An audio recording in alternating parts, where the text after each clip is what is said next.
back to the News 12 Connecticut Education Notebook. Speech-language pathologist Sherry Artemenko founded Play on Words in Southport back in 2002 after years with the Fairfield schools. She helps new moms and dads enhance their child's speech and language development. And what better time than Better Hearing and Speech Month to have Sherry here with us. Great to have you with us. Thank you. Welcome to the Education Notebook, your debut performance, as we shall say.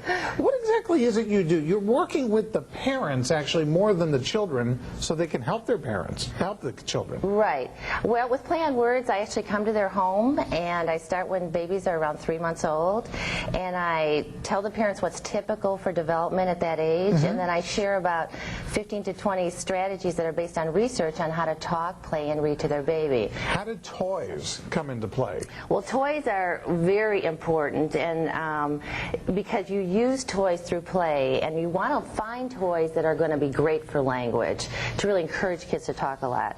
There are a lot of good toys around for different things like fine motor development and conceptual development, but there really are some characteristics you want to look for in a good toy. Well, you're holding a dog here. Yes. It wasn't a Scooby-Doo. No, this is Pup Squeak. Okay. And you want to find toys that have faces, because when a toy has a face, it's now animated, it's going to get you talking to it, it can talk to you. Okay, and this little guy actually can sniff and bark. But now he's animated, now you can have a little something to eat, he can sit down, he can go to sleep. Babies are hardwired to be attracted to faces. All right, now when you have this and you're with a baby, maybe let's say 5, 6 months old, okay, obviously not able to talk yet, but obviously expressive. Right. What are you trying to get out of that baby when you're playing with a toy like this? Well, you would be, if the baby's looking at the toy, you want to be describing what they're looking at. Research says that when you follow a child's focus of attention, what they're looking at, and you talk about it, then they're going to take in more language.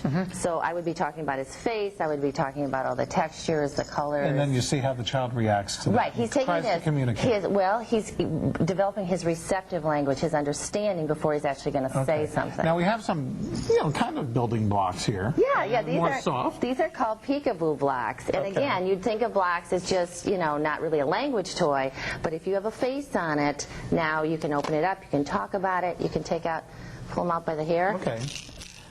Makes your face. Cute. Yeah. I like that. And those have letters. Do you try to sound the letter with the child? Not a baby. But you can talk about letters, right, when they're interested, and just in your description of the toy. All right, now you have a little playhouse here and some characters inside. Oh, they're wonderful. They're wonderful. You want to find toys that have a lot of moving parts, because when you're opening and closing, you're peeking inside. You can talk about prepositions. This is wonderful. This is a little birdhouse with lots of they all have different textures, colors, that you can play with. So this is a wonderful toy too, and then you can open it up and say goodbye. All right, then we get into more military-looking things. Here we have a nice helicopter.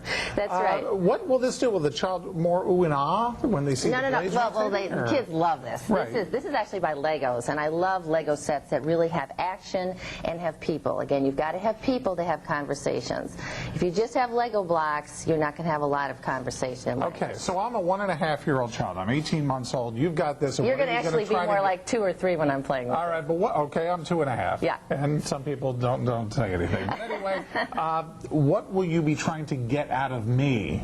What I want to do is I want to be the producer of your play, not the director of your play. So as a parent, I want to put out great toys that have action, have movable parts, that you can create the story, okay? Okay. I don't want to be directing the play. I want the child to be, because pretend play feeds right into language. So at that point, you're just trying to be the catalyst. Right. Same with the car here? Yeah, same with the car. You're going to put out, now here they can go to the beach, and of course they're going to take their dog, and if they want to go camping, they've got their sleeping bag.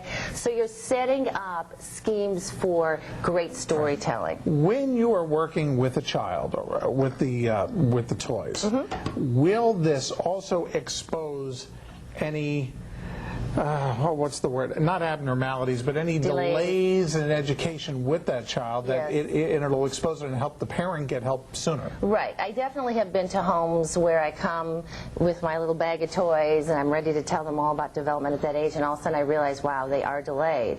So I very gently explain to the parent that it would be a good idea to get an evaluation, and I take them through that process. Okay, and how often do you visit with a child to get the full effect? Well, I start when they're about 3 months, and I usually see parents and children every 3 months, but some parents want me more often than that, so then I come more often. All right, up to the parent. Well, if you would like to learn more about Sherry and play on words, just go to our website, news12.com, and click on numbers and links. Sherry Artemenko, thank you so much. Thank She's you. in Southport, by the way.